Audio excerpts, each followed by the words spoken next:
Hey guys, what's happening? We're here with Chris Norton going over he's probably going to hate this, the next Chat GPT investment. But a lot of you, I think, are interested. We're recording this because a lot of you are traveling, and this came up with short notice. So I'm going to hand it over to Chris, and he's going to expand on what he was talking about last Tuesday about this opportunity, and it has a small window and a small shelf life. So that's the reason why we kind of we pushed it up and we did it so quick. So we're going to record this, and Chris, take it away. Hey, I appreciate it, Brian. Yeah, the window is relatively short. We like to get a longer runway on these things. Just unfortunately with this one, because of what's going on in AI, the shares are in really high demand. So it's causing the timeline to be condensed. Normally when we do a deal, we have 30 days to fill that deal. So it's not, hey, we got to do a presentation on this tomorrow to see if guys are interested in it. Can you see my screen, Brian? Because it says on mine this I meeting. still see you. Okay. Let me just X out of that part and say got it on. Okay. Can you see my screen now? Yeah. I still see you. Because I have it pulled up as my keynote, so you should be. Let me see if. Did you share your screen from Zoom? Now, yeah, you're 100% right. That's what I didn't do correct. Share screen.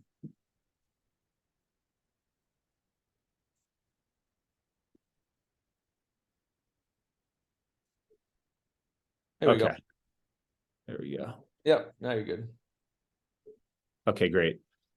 So the opportunity I just wanted to tell the group about is a company called Anthropic, and who they are is basically what we believe is going to be Google's response to ChatGPT. So I'm not sure like how much that you or the other members have been following what's been going on with ChatGPT, but since Microsoft made an investment into ChatGPT in early January, it's caused Microsoft stock to go from $220 a share to $330 a share, which, for a company the size of Microsoft, it's almost $500 billion to $1 trillion in market cap gain that Microsoft got. And it was all catalyzed by that one investment. So Google has other forms of AI to compete with ChatGPT. What they have out there on the market now is called Bard. But by all accounts from Google employees, Bard has been a complete failure since Google rolled it out. Basically, the employees of Google have said that it's a pathological liar, the AI that Google's using right now called Bard, and that they basically begged the company not to release it. And so to compete directly with ChatGPT, Google just made a $500 million investment into this company, Anthropic. And we believe that they're making this investment so that they can protect their advertising business. Because what Google doesn't want is, and I'm not sure how many guys in the group have used ChatGPT, but you could go on ChatGPT and you could search, find me the best. Eventually, it's going to get to the point where you could say, find me a flight to San Diego. Nelson's looking to get in if you want to admit him. Oh, yeah. You could say, find me a flight to San Diego between hours of, 6 a.m. and 9 p.m. Find me the cheapest flight, and it'll literally pull it up for you. So all you'll need to do is go ahead and book the flight. So Google makes 80% of their revenue off of advertising, and 70% of that comes from Google search. So if they allow Microsoft to grab that market share, it could really negatively affect Google's business. And that's one of the reasons that we like Anthropic so much, is because we think that Google's going to throw the kitchen sink at trying to protect, what at the end of the day is their bread and butter, which is their advertising business. So if I go to the next slide, I'll continue on. Trying to click through here. This is a key difference between ChatGPT and between Anthropic, is that Anthropic has been founded on what's called the constitutional form of AI, where Anthropic aims to be 100% accurate at all times, non-biased politically, and benevolent towards humans at all times. So there was two employees of ChatGPT that Microsoft owned that left Anthropic to start ChatGPT to start Anthropic because they weren't happy with the way that, business was being done to a degree at ChatGPT, that there were inaccuracies in the model, and that, being benevolent towards humans in all times was not necessarily the point there, as much as expanding the model as quickly as possible. So they had a problem with that, and that's why they left and created Anthropic. And their bot is called Claude. Anthropic's device is called Claude. Mhm. So that's like a big distinguishment between the two, is the constitutional form of AI that Anthropic has. And you saw some attorneys get in trouble with ChatGPT where they used case law from ChatGPT, and it was completely nonsense. And that caused them to get sued. That they went to ChatGPT, Microsoft's device, they used that for case law in a case, and they ended up getting sued because it was completely made up by ChatGPT. And so the redundancies that Anthropic has put in place with their chatbot called Claude prevents that from happening. So that's a key difference between the two. Here's just another article that came out that Anthropic's launching Claude to compete directly with ChatGPT. And here's another good one, which kind of shows some of the investors that have come into ChatGPT, or excuse me, to Anthropic. You've had Google. Google's come in between the previous round, this round, and an option for the next round. So they've come in so far with $500 million. And that's not, data center credits, which is what ChatGPT got from Microsoft in a lot of ways. It wasn't just straight cash. It was just a lot of data center credits. The cash is obviously king and better to get. So Google's come in with 500 million so far. They have an option to take an additional 150 million in the next round. And that money's come directly from Google, not from Google Ventures, which is also pretty important too, because a lot of these large tech companies have these big venture capital arms where they're swinging for the fences and they're making a moonshot on a company, and that money's and when they invest that way, it usually comes from the venture arm. It doesn't come directly from the company. When it comes directly from the company, it's because they intend to integrate this into the business. And the same thing could be said for Salesforce. Another thing to just highlight on this is that Spark Capital, which is another one of the companies that put cash into this round, they're an early stage investor. So this would be more of a mid to late stage investment. So when they invested this money into Anthropic, they went completely against their investment model. They don't invest into mid to late stage investments, but with Anthropic, they thought that there was enough potential here that they would go against their mandate of investing in just early stage and invest in Anthropic because they think that the upside is that great.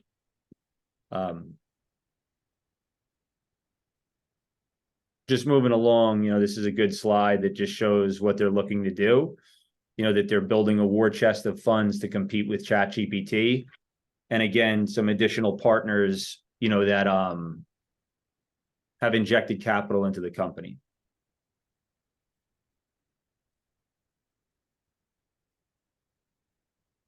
And this is another really big differentiator between ChatGPT and Anthropic's model Claude.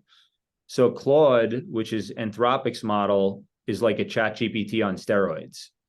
It can process 75,000 tokens or words per minute, whereas ChatGPT does between 7,000 to 9,000. So the system that Anthropic has developed is significantly more powerful than what ChatGPT has right now.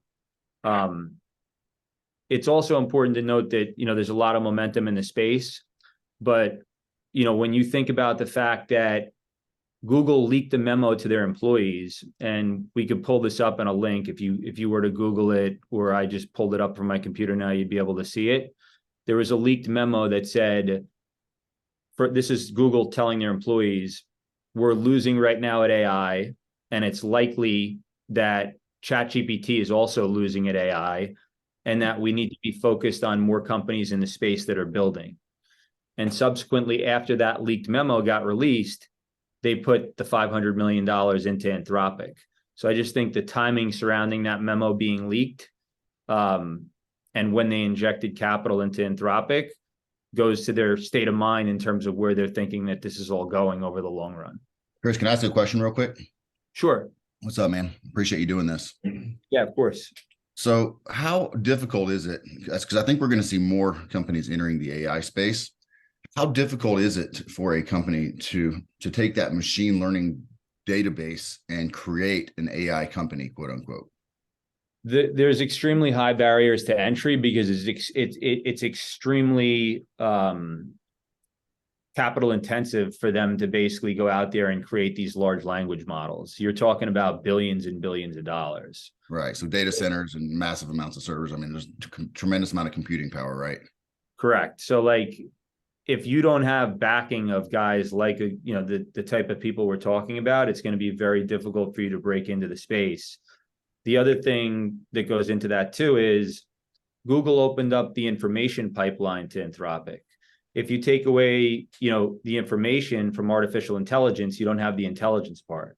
Right. So the fact that all the data that Google has, gathered over the last dozens of years on us, plus every Android phone that, they have data on for the last 10 or 20 years, Anthropic's going to be able to use that to their advantage. Yeah, and absolutely. That's one of the things we think puts them in like a pole position comparatively to Microsoft, is the data that Google has gathered over the last, 2 decades, and the fact that Google's willing to open that up to Anthropic. Interesting. Okay.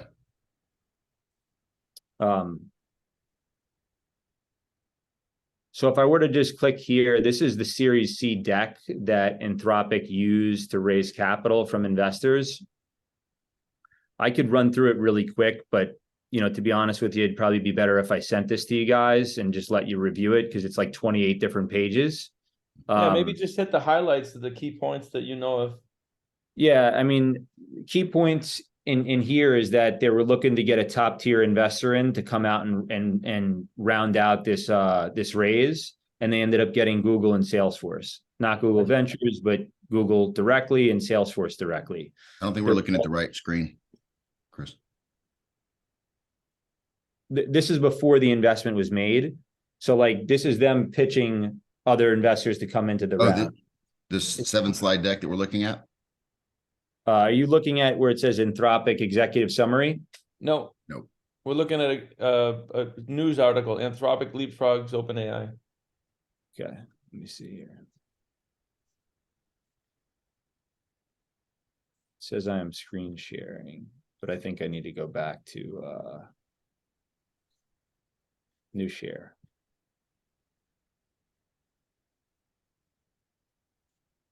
Can you guys see that now?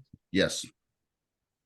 Yeah, so this is just their pitch deck they used to raise the capital, from Google, from Salesforce. Zoom Video is also an investor.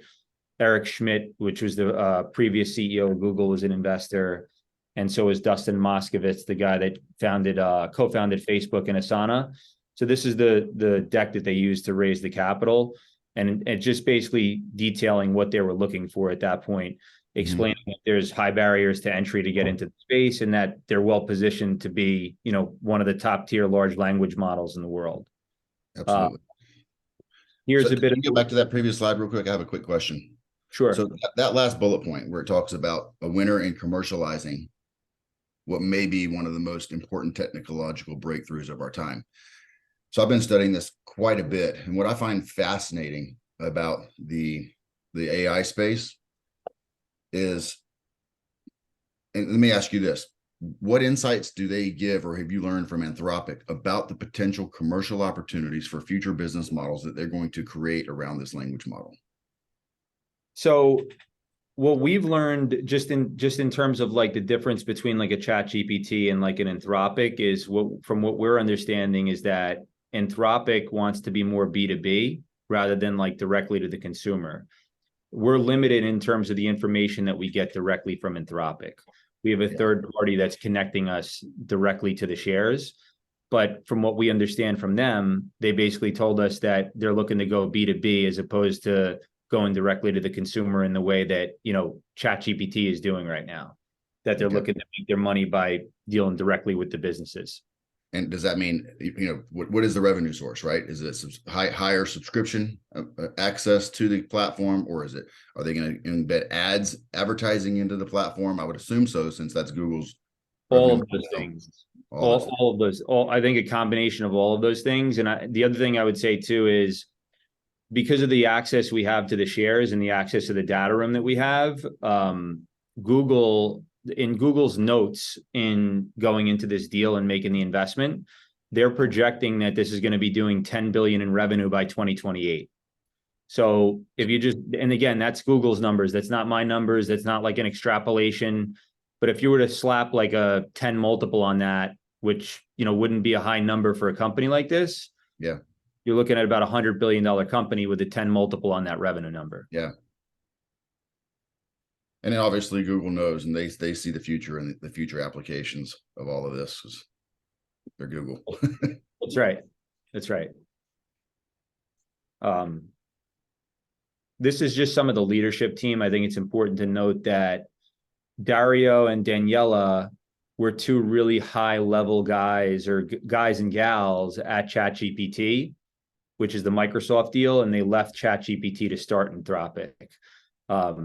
So it was founded by guys that had very high experience with ChatGPT 2 and ChatGPT 3, and they decided that, you know, it was worthwhile for them to start their own company because they didn't like the path that ChatGPT was going down at that point. So another question, Elon Musk, this is touching on a big mindset that he has in terms of the dangers of AI. He's been a big proponent and supporter of ChatGPT.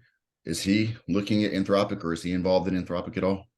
He's actually kind of come out in some ways negatively against ChatGPT and Sam Altman, and the fact that, like, he thought that Sam Altman was not putting the controls in place to let the machines get out of control. So he's kind of been the opposite, where he came out and said that he wants to start his own, to a degree, you know, form of AI that's going to be more benevolent towards humans. And that's what constitutional AI is founded upon, is to be benevolent towards humans, 100% accurate at all times. And so I think that there's going to be multiple companies in the space that are going to be winners, because we think the space is going to be so big, where if at the end of the day, we're in the top 4 or 5, I think that could be a very, very good investment for us. Like, this doesn't have to be the preeminent form of AI for clients to make money in the transaction.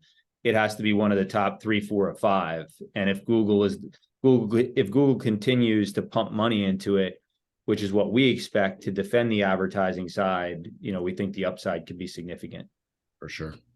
I think that's the key, is like, if Google's getting behind it, wanting to play in the space, and this is who they're back, and they're going to make it happen at some level, whether it's the number one or not. Yeah, Google doesn't lose. Right. Not usually. Right.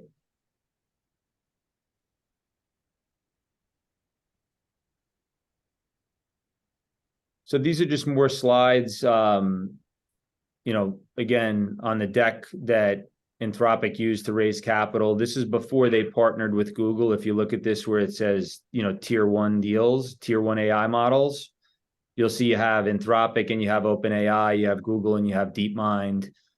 Now you have Google that's come in with this big chunk of change into this round, and now Google's partnered with Anthropic, and OpenAI is obviously partnered with Microsoft.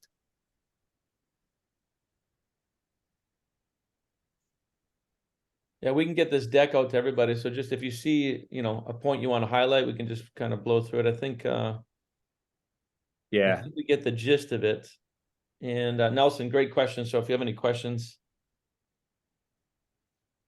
Yeah, I know you said there's a lot of technical stuff in the deck. So yeah, there's just a ton of information on it I can get out to everyone. But I think what it comes down to is that, you know, we believe Google is going to back this one, and back this one big. And if that's the case, we think that from where we're investing, which is between a $4 to $5 billion valuation post money, ChatGPT currently right now, the last round that they did, I believe, was at 29 billion.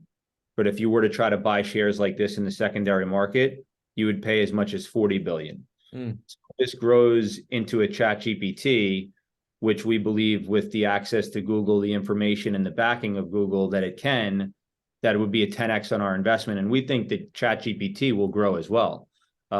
We think ChatGPT will continue to get bigger. So we think there'll be more upside to that type of Okay, so yeah, so based on what you guys are doing, you're looking for like a 10x on the round that we're getting in on.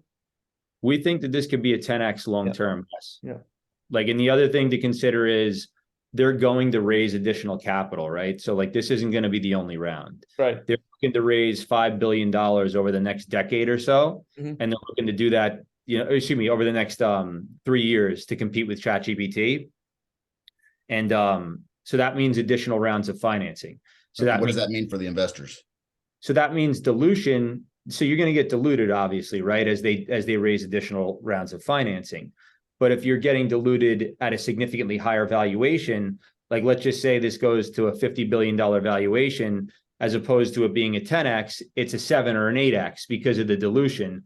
But it's just one of those things that come with it's the nature of the game, at this stage of a company, they're going to raise more money. And I would say them raising more money at that higher valuation puts us in a lot better position for if they go IPO and we're in at 4 billion. Now it's a $50 billion company. Let's just say that you think they'll IPO, or do you think Google will buy them? I think there's a very good chance that Google could buy them. But let's just say is that a liquidity event for us, or do we end up with Google shares? Absolutely, it would be a liquidity event for us. Okay. They could give you Google shares, but you could turn around and liquidate them in the open market immediately, right? Because it trades millions and millions and millions of shares a day. So it'd be very easy to liquidate. It wouldn't be you're getting stock in a company that trades, by appointment where you wouldn't be able to get out of it. If they did give Google shares to us, we'd be able to turn around and liquidate them on the open market. What is the minimum block that we can invest individually, and how long do we have, do you think, to do it? So the minimum's 50,000. I'm literally communicating demand on a day-to-day basis to the fund that we're buying the shares through. So the sooner the better that I know. As long as they keep it open for, I'll continue to accept orders. But we have until the 30th to fund it. So like timeline wise, if I knew now that anyone wanted it, I could segregate the shares and then give them until the 30th to pay. It's just that I don't know when they're going to cut me off in terms of telling me that there's no more shares left. It could literally be today, or it could be in a week from now. Okay. That's the big, I knew there was a timeline and a window to it. So I wanted to get that on recording. Yeah, it is definitely, there's a timeline. And obviously if anybody wants to move forward, they can just connect with you through the WhatsApp group in Elite 100. Absolutely. Is it open to people outside of the Elite 100? Because a lot of times people in Elite 100, they have friends and family that might want to invest in something, or is it you want to just keep it inside the Elite 100? No, I'm happy to offer it out to to people that are outside the group. If they're accredited investors and they want to take an interest in it and learn more about it, I'm happy to explain it to them. I would just tell them the same thing, that there's no guarantee that I can get, if the time gets cut. I just would hate for them to represent they can definitely get the shares to their brother. No, of course. But beyond that, yeah, I would love if anyone shares the opportunity. That would be fantastic. I'd be very grateful. Is it okay if we share this video outside the Elite 100? Is there anything that's been said that you can't? So the video, I'd be a little bit nervous on, only because you see how it says on the deck, chris.norton@ibankersdirect.com. Yeah. Keep the deck internal, and I'm happy to send it out to guys into the Elite 100, and I'm happy for them to share it out with people that they trust too. I just wouldn't want the video going places and then it comes back to me that I shared the deck. No, that's why we want to make sure we keep it inside the Elite 100. And what I would say for any Elite 100 members that have other people, watch this video with your interested parties. Don't give them the video. Right. That would be just so to keep the deck and all that good stuff confidential would be great. Yep. Cool. And Chris, would you take introductions, email introductions to people who are interested? Yeah, absolutely. That would be fantastic. Very cool. I got to run this by Phil. He might be interested. So awesome. That's all the questions I had. Nelson, any other questions? Nope, all set. Okay. Well, Chris, great job, brother. This is I think a lot of us are just going to be scurrying around for dry powder. It looks like a really good, a good thing to put a chunk of dough in. It's just more a matter of coming up with some dry powder in a short period of time. Yeah, I wish we had like a longer timeline on it. But like I said, I can get, like, if someone knows that they are going to have dry powder in the next few weeks and they can give me a commitment, I can make sure that we can get until the Get the 30th block. Okay. to consummate the transaction. But I really appreciate you having me here, Brian, to give Oh, everyone. absolutely. Absolutely. I appreciate you bringing this in front of the group. This seems like a pretty solid deal, and be a neat thing to be invested in, right? Like that's kind of a cool thing too. It's like, oh, I'm invested in that company. Right. So, I think It's going to be headline news for the next 10 years. Yep. I totally agree with you guys. Yeah. Awesome. Well, thanks, brother. We'll get this recording out to the Elite 100, and if I, come up with anybody, I'll do an introduction to you, and we'll see what we can do here. All right. Much appreciated, guys. You guys. Awesome. Take care, guys. Thanks, Brian.